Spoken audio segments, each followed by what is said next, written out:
네, 오늘은 계시록 서원의 4번 중에서 41페이지에 그 상단부 누가복음 13장 23절부터 들어가겠습니다. 자, 바로 들어갑니다. 누가복음 13장 27절 저가 너희에게 일러 가로되 나는 너희가 어디로서 왔는지 알지 못하노라. 행악하는 모든 자들아 나를 떠나가라 하리라. 여기에서 나는이라는 것은 그리스도 자신이고 그리스도의 심판대에 선 사람들에게 그리스도의 판단을 내릴 때 가장 중요하게 여기는 관점을 주님이 이제 말씀하실 때 나는 너희가 어디로서 왔는지 알지 못하노라. 이것이 참 중요한 관점이라는 거예요. 그러면 이제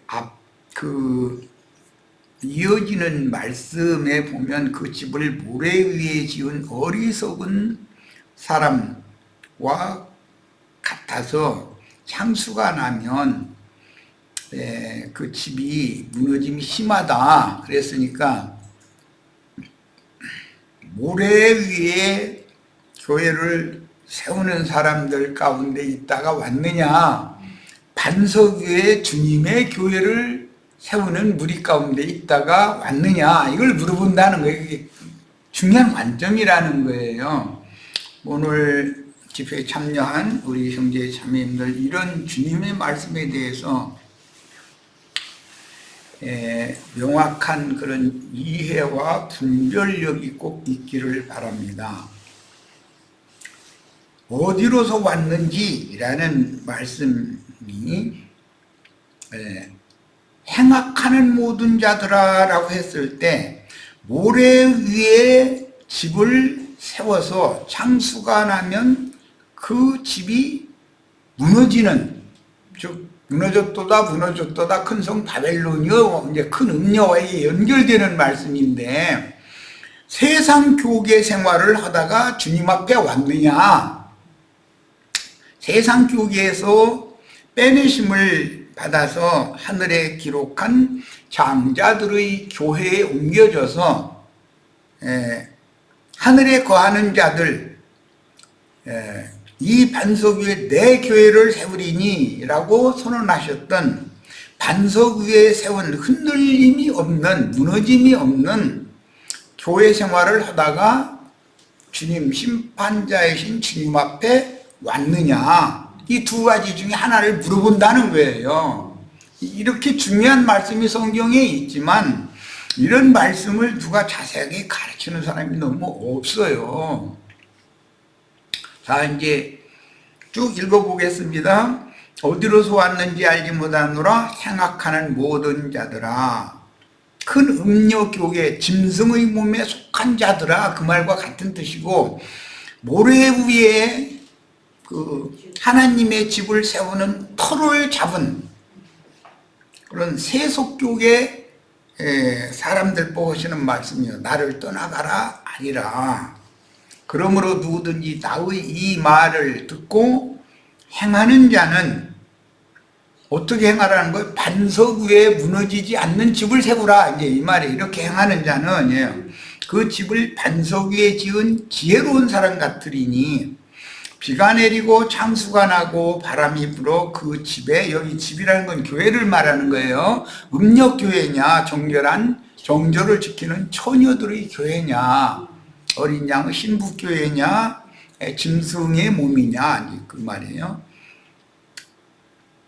창수가 나고 바람이 불어 그 집에 부딪히되 무너지지 아니하나니. 그러면 무너지는 교회가 있는 것이죠. 이제 반대는 무너지지 아니하나니 이는 주초를 반석 위에 놓은 까닭이요. 이제 주님은 이 반석 위에 내 교회를 세운다라고 주님이 말씀하셨는데 구속을 이루신 주님 자신이 기초돌이 되는 그 터 위에 믿음의 터를 명확하게 해라 이 말이거든요. 그 집을 반석 위에 놓은 까닭이요 했고, 나의 이 말을 듣고 행하지 아니하는 자는, 행하는 자는 반석 위에 반석을 터로 삼아서 주님의 집인 교회를 세우는 자들이고, 행하지 아니하는 자는 그 집을 모래 위에 지은 어리석음 같은 사람. 앞에는 지혜로운 사람이 있었죠. 지혜로운 사람 같으리니, 반석 위에 집을 세우는 사람은 지혜로운 사람이에요. 우리는 지혜로운 신앙생활을 하는 자들이 되어져 가지고 주님 앞에 최후로 서야 된다는 말이에요. 지금 이 말을 듣고 행하지 아니하는 자는 그 집을 모래 위에 지은 어리석은 사람 같으니, 세상 교계에서 뭐 목회 성공했다고 뭐 신학 박사고 다 소용없어요. 다 그게 어리석은, 하나님이 판단하실 때는 반석 위에 교회를 세우다 왔느냐, 모래 위에 세상 쪽에 짐승의 몸을 세우다 왔느냐, 그리스도의 몸을 세우다 왔느냐, 이걸 가장 기초적으로 본다는 거예요. 그리스도 심판 때에는 뭘 보는지를 이제 잘 살펴야 되는 거죠. 비가 내리고 창수가 나고 바람이 불어, 이것은 노아의 때와 같다. 인자가 다시 올 때 그 말씀이 이렇게 실현되는 거잖아요. 그 집에 부딪힘에, 모래 위에 지은 집에 부딪히면 무너져서 그 무너짐이 심하니라. 이 말씀이 계시록 18장에서는 무너졌도다 무너졌도다 큰 성 바벨론이여라고 확정을 딱 하는 거예요. 그러니까 말씀의 흐름에 대해서 잘 이해를 하시기를 바라요. 그 다음에 짐승의 몸은 많은 물 위에 짐승을 타고 있는 큰 음녀라고 계시록에서는 해석을 해놨어요. 그리고 음부의 문을 이기는 주님의 교회는 이 반석 위에, 즉 구속을 이루신 예수 그리스도의 성령 위에 그리스도의 몸을 세우는 것은 신앙의 정절을 지키는 정결한 처녀들이다 이거예요. 그러니까 주님께서는 처녀에게나 장가들러 오실 것이다. 그 얘기와도 일맥상통이 되는 것이죠. 자, 지금 내가 굉장히 강조했는데 이 문제를 아주 깊이 생각하셔야 돼요. 그러니까 이런 것을 잘 인식을 하고, 주님께서 예언한 말씀이 사도들을 통해서 어떻게 다시 인용이 되고 계시록에 어떻게 확증이 되는지를 기독교인들에게 정확하게 주지시키고 인식을 시켜야 된다. 그게 성령으로 인치는 일이다 이거예요. 이게. 이렇게 중요한 거예요. 그리스도 심판됐으면 다 그들은 다 상 받아서 멸류관 받는다고, 뭐 영광 멸류관 다 저희가 받을 거라고 그러잖아요. 그런데 주님이 말씀하시기에는 그 어리석은 자들의 집이 무너진다. 세상 교회라는 것은, 큰 성 바벨론 짐승의 몸이라는 것은 최후의 날에 반드시 무너지게 돼 있다는 거예요. 자, 절대로 무너지지 아니하는 이 말을 듣고 행하는 자는 그 집을 반석 위에 지은 지혜로운 사람 같으리니, 비가 내리고 장수가 나고 바람이 불어 그 집에 부딪히되 무너지지 아니하나니. 이 말씀은 계시록 12장에서도 암시가 또 나와 있는데, 예수님이 그분의 입에서 생명수의 물을 강같이 토해내심으로 주님이 제자들과 함께 모이는 교회는 목마른 자는 다 와서 값없이 생명수를 받아 마실 수가 있어요. 그러면 그 배에서 생수의 강이 넘쳐날 것이다 고 그랬어요. 그런데 뱀도 음료, 교계를 통해서 물을 토해내는 거예요. 그런데 해를 입은 여자의 남은 자손들이 이기는 자들을 먼저 승천하고 이제 전 3년 반 내에 승천을 하고 나머지는 이제 짐승의 때에 남아 있는 그런 여자의 남은 자손들의 뒤에서 뱀이 물을 강같이 토해내서 흘러 떠내려가게 한다는 거예요. 그러나 여자의 남은 자손들은 땅이 그 여자의 남은 자손들을 도와서 흘러 떠내려가지 않도록 지켜주시는 한 곳을 저희 주께서 예비해 놨다 그랬어요. 그곳에 가서 금기름을 해야 돼. 그곳에 가서 신앙생활을 해야 되는 것이죠. 그러다가 끝날을 맞이해야 되는 거죠. 지금 말하고자 하는 의도를 잘 이해를 하시기를 바라요.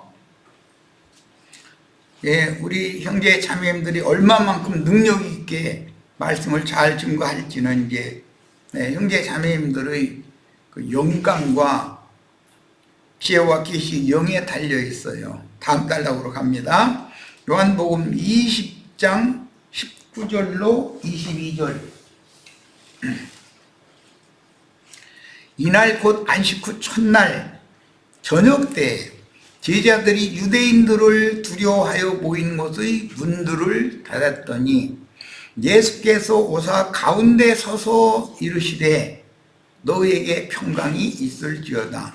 이 예수는 인자 예수가 아니라 그리스도 예수예요. 이 예수는 부활 승천했다가 제자들에게 영이 되어 살려주는 영으로 새 호흡을, 새 숨을 불어넣어 주러 오신 예수예요.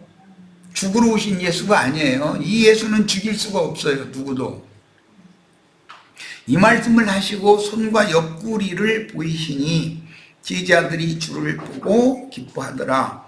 여기 예수님의 이 손과 옆구리라는 것은 사흘 전에 못 박혔고 창에 찔렸던 그런 모습을 제자들에게 지금 보여주는 내용인데, 영으로 오신 주님이기 때문에 못 박히신 손과 창으로 찔린 옆구리를 영적으로 해석을 해야지 육신의 몸에 손발에 못 박히고 옆구리에 창에 찔린 것을 육신으로 해석하면 이거는 안 맞는 얘기다 이거예요.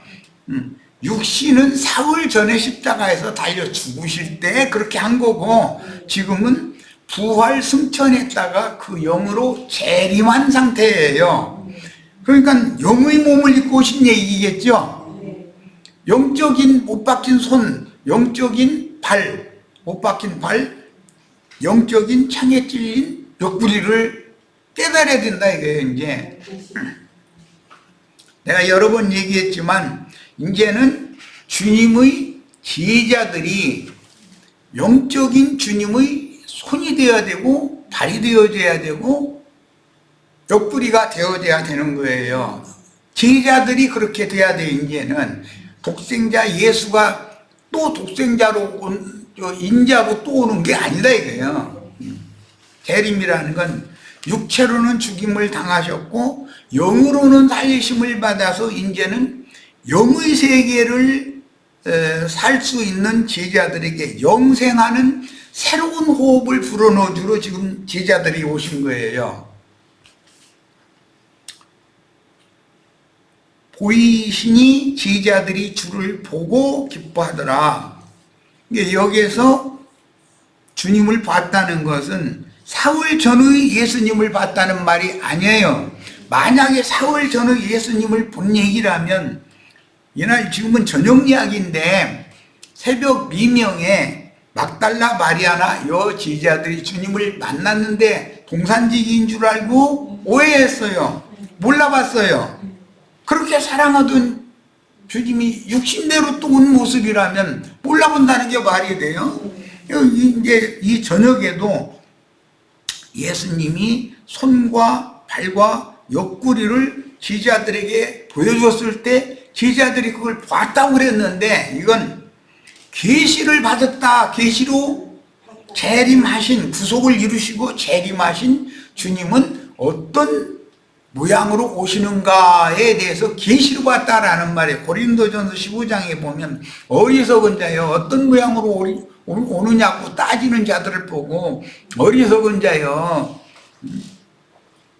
미리 씨로 심길 때는 하나를 알기니 분이로 돼. 그 싹이 나고 자라서 결실하고 다시 거둘 때 그것이 하나를 미리 떨어지면 한 알만 나오는 것이 아닌 거다. 많은 열매로 나타나게 마련인 거지. 그것이 부활이다. 그러니까 예수님과 똑같은 많은 부활체가 나타나는 얘기를 지금 한 거예요.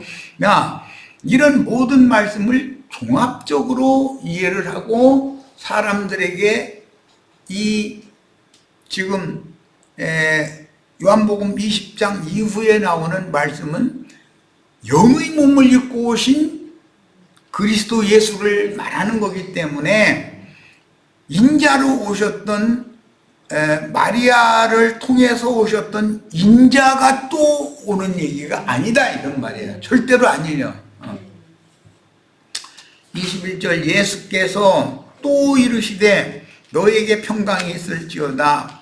아버지께서 나를 보내신 것 같이 나도 너희를 보내노라. 지금 여기에서 제자들을 보내는 건 성령이 땅끝까지 보내는 것이지 인자께서 보내실 때 12제자나 70제자를 팔레스타인 땅 내만 파송을 하셨었죠. 그 보내심과는 인자 예수가 보내신 것과 성령이 제자들을 보내신 것은 범위가 달라져 버려요. 모든 민족의 땅끝까지 보내는 거예요. 지금 이 성령이 보내시는 것은. 오늘 우리 형제 자매님들도 성령의 보내심을 받아서 그리스도의 사자로 다 쓰임을 받으셔야 되겠어요. 이 말씀을 하시고 그들을 향하여 숨을 내쉬며 이르시되 성령을 받으라 그랬어요. 이게 아직까지 제자들은 죽은 상태였죠. 성령을 받아야 인제사 영이 살아나는 거예요. 살려주는 건 영이기 때문에 영생하는 호흡, 영적 생명을 불어넣어줬다라는 말이에요. 창세기 2장 7절에는 여호와 하나님이 땅의 흙으로 사람을 지으시고 생기를 그 코에 불어넣으시니 사람이 생명이 되니라 그랬는데 원은 이건 이제 산 혼이 되었다예요. 하이 네페시 두 단어의 복합어예요. 산혼이 되었다. 그런데 지금 산혼이 되었던 사람들은 육신 코로 기식을 하는 사람이 되었다라는 말이죠. 그런데 영을 가지고 있는 거예요. 자, 그런데 이제 이후로는 이 제자들은 다시는 숨이 끊어지지 않는 영생하는 새로운 호흡을 받는 거예요. 구약시대의 사람들이 아담 부부가 받았던 그런 호흡과 생교와는 다른 호흡이다 이거예요. 창세기에서 아담 세계 사람들에게 코에 생기를 불어넣어 준 것은 짐승이나 인간이나 다를 게 하나도 없어요. 짐승이 죽는 것처럼 인간도 죽으니까. 그러나 구속을 이루신 그리스도 예수께서 제자들에게 지금 부활의 날 저녁에 새로운 숨을 불어넣어 주시면서 성령을 받으라. 새로운 숨이라는 게 성령인데 하셨던 이 성령을 받으면 다시는 죽음이 없어요. 육의 몸이 안 죽는다는 것이 아니라 영이 안 죽는다. 살려주신 성령께서 살려주시는 것은 영이니까. 이게 창세기에서는 영을 살려준 내용이 아니라 혼과 관계성을 맺은 내용이단 말이에요. 숨을 받았지만 이게 코로 기식하는 건 짐승도 코로 숨을 쉬는 건 어차피 한 생을 살다 가잖아요. 인간도. 그래서 그 종국을 보자면 짐승이나 인간이 다를 것이 뭐냐. 구약 성경에 다 이렇게 돼 있어요. 그러나 신약 성경에서는 짐승과 그리스도인들과는 완전히 다른 거예요. 짐승들은 죽고 또 죽는 둘째 사망에 들어가지만 그리스도인들은 다시는 죽음이 없는 것이기 때문에 이 문제를 명확하게 사람들한테 잘 설명을 하실 수가 있으셔야 되겠어요. 자, 그 다음에 계시록 이제 10장 7절로 11절 갑니다. 일곱째 천사가 소리내는 날, 여기 이제 원은 복수예요. 날들. 그의 나팔을, 이게 마지막 나팔이라고 그러죠. 일곱 번째 나팔은. 불려고 할 때 하나님이 그의 종 선지자들에게 전하신 복음과 같이, 그런데 이 복음은 영원한 복음이에요. 복음과 같이 하나님의 그 비밀이 이루어지리라. 하나님의 비밀이라고 하는 것은 창세기 1장에서부터 계속 감춰져 왔었어요. 그러다가 예수님이 오셔서 창세로부터 감추인 천국의 비밀을 선포하기 시작했고, 사도들을 통해서 성령의 증거로 더 분명하게 비밀들을 열어놓으셔요. 그리고 계시록에서는 추수꾼들, 이제 흔히 그렇게들 말하는데, 주의 사자들에게 이 비밀의 말씀을 맡겨가지고 그들로 하여금 복음이 전파되어져 있는 온 우주 땅끝까지 모든 민족에게 이 비밀을 공개하게 한단 말이에요. 뭘로? 영원한 복음을 나팔로 불어서, 힘생천사가 이게 증인들에게 준 말씀인 거예요. 불어서 비밀을 선파하게 하시는 거예요. 오늘 우리 형제 자매님들이 천국의 비밀을 많은 사람들에게, 내가 아는 사람들에게 다 알게 해줘서, 온 세상이 이제, 세상 나라는 심판에 들어가고 주와 그 그리스도의 나라가 되면 교회 시대가 끝나고 이방인의 때가 끝나고 인마진 이스라엘 12지파의 때가 오는 것이다. 이게요. 우리들이 지금 이 마지막으로 전하는 영원한 복음은 이것이 곧 혈통적으로 인마진 이스라엘 12지파에게 인을 치는 말씀이 될 것이다.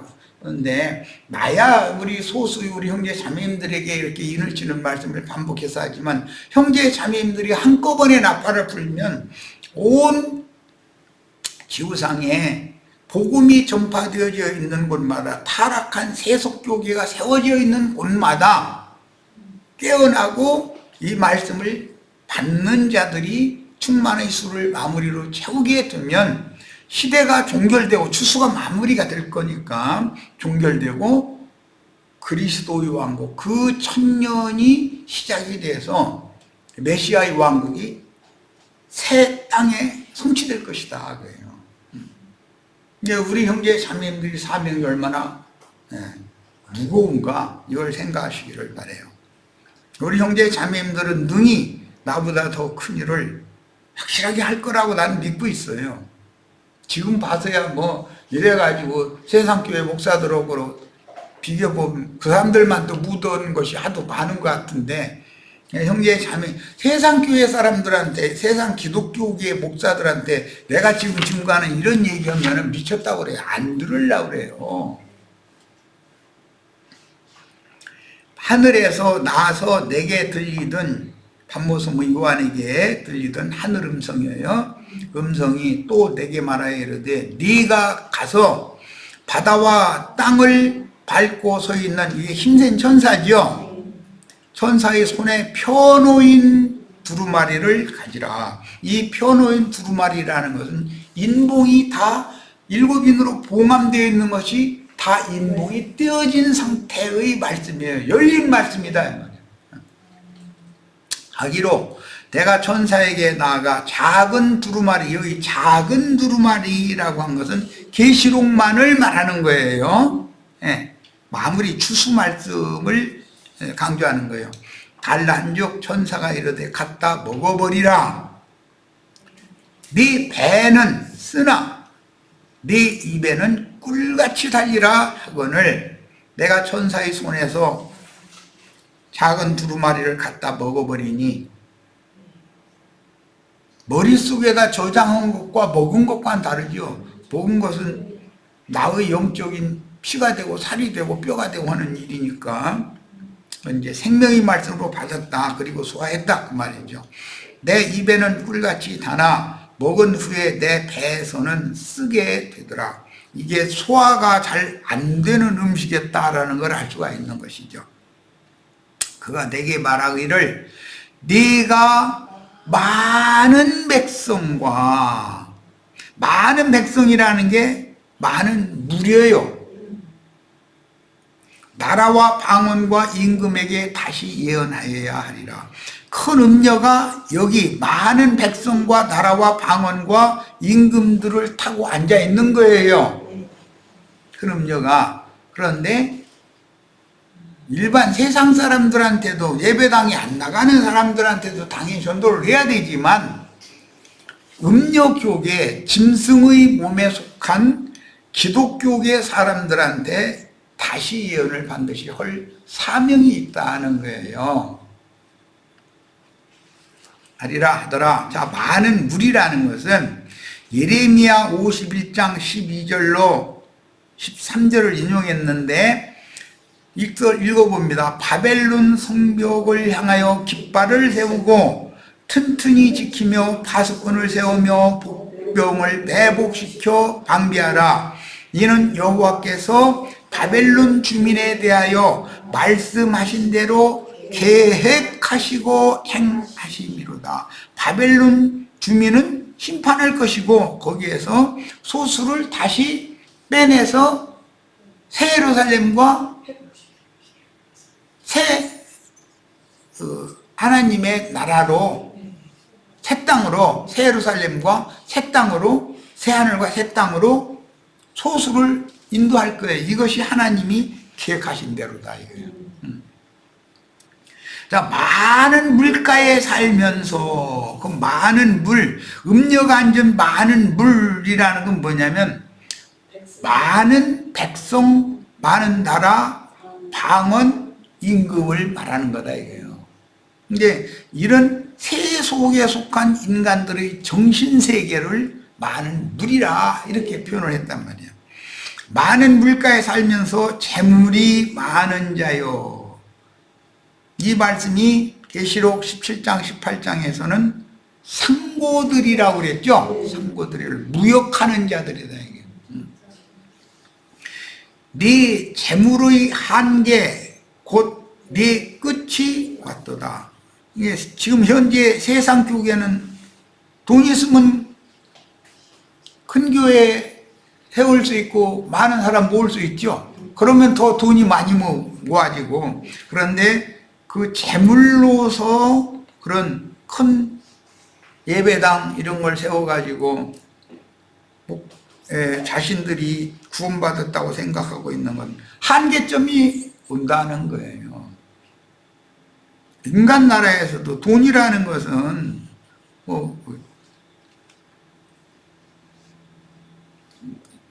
김건희 씨가 그렇게 돈을 좋아한다고 그러고 그 친정엄마가 돈을 그렇게 좋아하는가 보던데, 돈이라는 거 많이 가지고 있어도 만약에 우리한테 예를 들어서 몇십억 뭐 이렇게 있다고 예를 들면 돈이 없을 때는 다리 뻗고 자는데 돈이 몇십억 있으면은 이것을 어디다 쓰지? 이것을 누가 와서 뭐 달라고 사기치려고 어쩌지? 불필요한 것이 사람을 괴롭힐 거 아니겠어요? 우리 형제 자매님들은 돈 없는 거 감사하시기를 바래요. 그래도 사는 건 똑같이 다 아무 문제 없이 살잖아요. 응? 돈이라는 것은 한계가 오는데 내가 세상을 떠나는 날은 돈이라는 것이 나를 구원하지 못하죠. 한계점에 다다르게 마련이지. 큰 물가에 사는 바벨론 주민으로 상징되는 세상 교계의 신자들은 세상 신이 지배하는 더러운 귀신들에게 잡힌 자들의 그게 불법을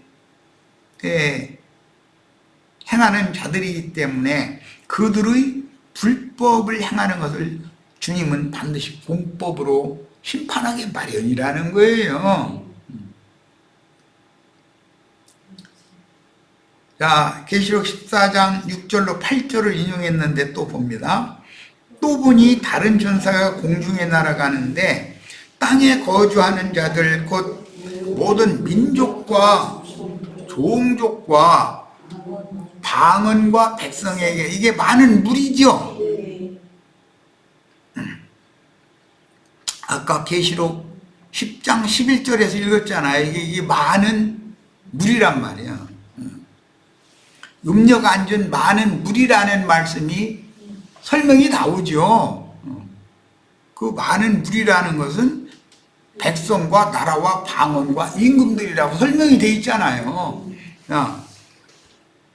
그러니까 이들 때문에 세상에 노아의 때 심판이 왔던 것처럼 당대의 거인족들 때문에 심판이 온 거잖아요. 노아의 때도. 세상 끝에도 마찬가지라는 거예요. 마지막 나팔을 울려 불어서, 이건 함께 분다, 이거 이제 한꺼번에. 나도와 형제는 지금 혼자 외롭게 몇십 년을 이루고 했는데, 우리 형제 자매님들이 함께 나팔을 불 때가 됐고, 그런 획기적인 방법이 지금 이렇게 개발이 돼가지고, 그건 이제 보면은 나야 뭐 아주 완벽하지는 않아요, 사실. 그러나 이렇게 해야만 기독교인들도 호응을 해주겠구나, 그 생각을 하는 거예요. 왜냐하면 압축한 내용을 보면 뭔가 구멍 난 것 같고, 뭐 그물이 어디가 찢어진 것 같은 그런 허전한 그런 것을 난 많이 느끼거든요. 그래도 내가 지금 우리 형제 자매님들을 데리고 가르치는 것처럼 이렇게만 딱딱하게 전하면 받아들일 사람 하나도 없어요. 기독교계가 사용하는 용법으로 설명을 하더라고. 그러니까, 그런데 기독교계의 듣던 말만 하는 것은 아니거든. 내가 가르치고 증거하는 말도 거기다 많이 섞지. 그러면은 이런 방법으로나 큰 나팔을 불어야 먹혀 들어가겠다. 난 이걸 생각해서, 이게 하나님이 하시는 일이다. 난 이렇게 생각하는 거예요, 지금.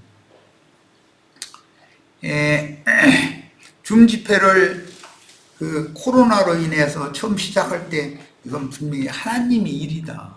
예배당, 성당, 그것은 사람의 손으로 지은 저는 그게 배 따윈 귀신의 처소가 되는 것이라는 것을 수도 없이 전했지만, 혼자 떠들어봐야 소용이 없으니까 하나님께서 아예 예배당에 못 모이게 코로나 보내가지고 예배당에 다 모여서 이게 뭐 하면 병 퍼뜨린다 해가지고, 그럴 때 이게 지금 하나님이 하시는 일이다. 난 그때 그 생각을 했거든요.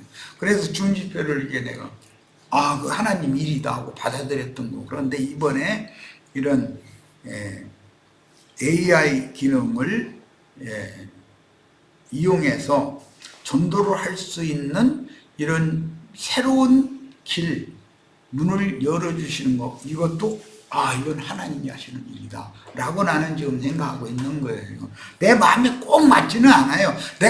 내가 증거하는 대로만 해줬으면 좋겠는데 그렇게는 않더라고.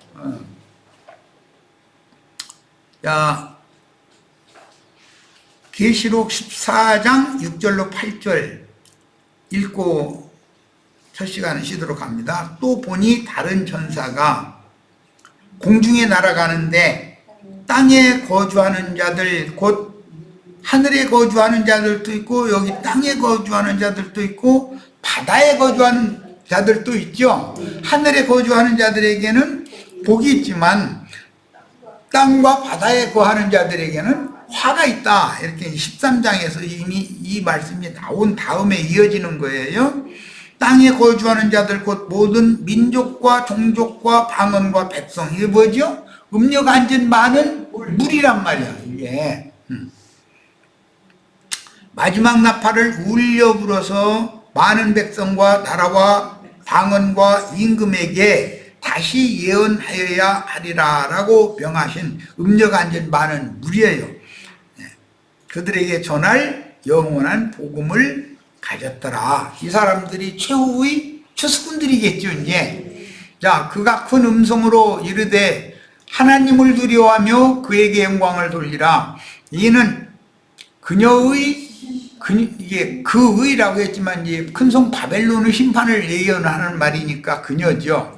심판의 시간이 이르렀으니 하늘과 땅과 바다와 물들의 근원을 만드신 이를 경배하라 하더라. 태초에 말씀이 계시니라. 말씀이신 그리스도를 경배해야 되는 것이지. 사탄의 사자들 금송아지를 숭배해서는 안 된다, 이제 이런 말이겠죠. 당연히 두 물의 근원이라고 하는 것은 궁창 위의 물이라는 것이 창세기 1장에 나오고 궁창 아래의 물이라는 것도 창세기 1장에 나오죠. 그런데 노아의 때 창세기 6장에서 9장 사이에 보면 하늘이 창이 열려서 비가 내리고 땅에서 창수가 터져가지고 물이 올라갔다고 되어 있어요. 그게 하늘의 궁창 위의 물과 궁창 아래 물이 합쳐져 가지고 큰 홍수의 물이 돼 가지고 세상을 심판했다 이거예요. 오늘날 지금 이것을 어떻게 해석할 거냐? 하늘에서 하나님께서 비를 통해서 세상에 보내주시는 진리와 생명의 말씀과 땅에서 악한 자들의 입에서 나오는 그게 홍수의 물이, 큰 물이 뒤섞여가지고 뒤범벅이 돼가지고 지금 심판의 물로 온 세상을 지금 흘러간다 이거예요. 그래서 예수님의 입에서도 생수의 물이 나오고 뱀의 입에서도 사람들을 떠내려가게 하는 강물이 같은 물이 나온다. 두 물이 합쳐지면 홍수가 된다. 어느 것이 진리고 어느 것이 혼자 반말이고 완전히 구분을 못하게 만들어 놔버린다 이거예요. 막 흙탕물, 무엇물, 빗물, 무엇물이 막 땅의 물이 막 이게 뭐 똥을 막 다 해서 다 휩쓸려 내려가는 거지 뭐. 지금 그런 상태다 이거예요 지금. 자, 그 다음에 이제 8절입니다. 또 다른 천사 곧 둘째가 그 뒤를 따라 말하되 무너졌도다 무너졌도다. 아까 누가복음 13장에 이미 나왔죠. 어떻게 무너진다고 했어요? 모래 위에 집을 짓는 사람들은 주님께서 그 당시 하신 말씀을 듣고도 행치 않는 자, 자기 멋대로 지멋대로 행하는 사람들이죠. 그들은 다 모래 위에 집을 질 건데 비바람이 불고 창수가 터지면은 무너짐이 심하다라고 그랬어요. 그 예언이 계시록에서 무너졌도다 무너졌도다 큰성 바벨론이요 라는 거예요. 자, 모든 나라에게 그녀의 음행으로 말미암아, 여기 음행이라고 하는 것은 세상과 주님을 겸하여 섬기게 했다 그런 말이에요. 진노의 포도주를 먹이던 자로다 하더라. 이 진노의 포도주를 먹이던 자들은 목회자들이죠. 짐승의 몸을 세우는 자들이잖아요. 그런데 짐승의 몸을 세우는데 사실은 자기 몸만 기르죠. 어떻게든지 옆에 예배당 손님 더 가면은 안 돼. 저 예배당으로 다 불러 모아야지. 그런 생각을 갖고 있다. 그러나 우리는 지극히 거룩한 믿음의 터 위에 너 자신을 세워라 이렇게 돼 있죠. 자기 몸만 세우는 자들과 나 자신을 온전한 새 사람으로 그리스도의 사람으로 세우는 이 두 건축이 있다 그런 말이에요. 두 신앙의 터가 있고 반석이라는 터와 모래라는 터가 있고 두 집인데 큰 음료의 집은 당연히 음료가 큰 음료니까 뭐 집이 크겠지. 예. 이 너희 적은 불이요 하늘 아버지께서 너희에게 그 나라를 주시기를 기뻐한다는 게, 적은 무리는 집이 뭐 큰 집 질 필요 없지. 적은 집 지어도 되지. 이거야 당연한 얘기죠. 이런 모든 진리를 우리는 종합적으로 생각을 해야 된다. 계시록은 지금 선을만을 하고 있는 거예요. 요약하고 압축해서 하려고. 그런데 우리는 이런 이상과 계시가 다 밝아지셔야 되겠어요. 자, 첫 시간 여기까지서 마치고 잠시 쉬었다가 이어가겠습니다. 40분까지 했네. 자, 잠시 쉬도록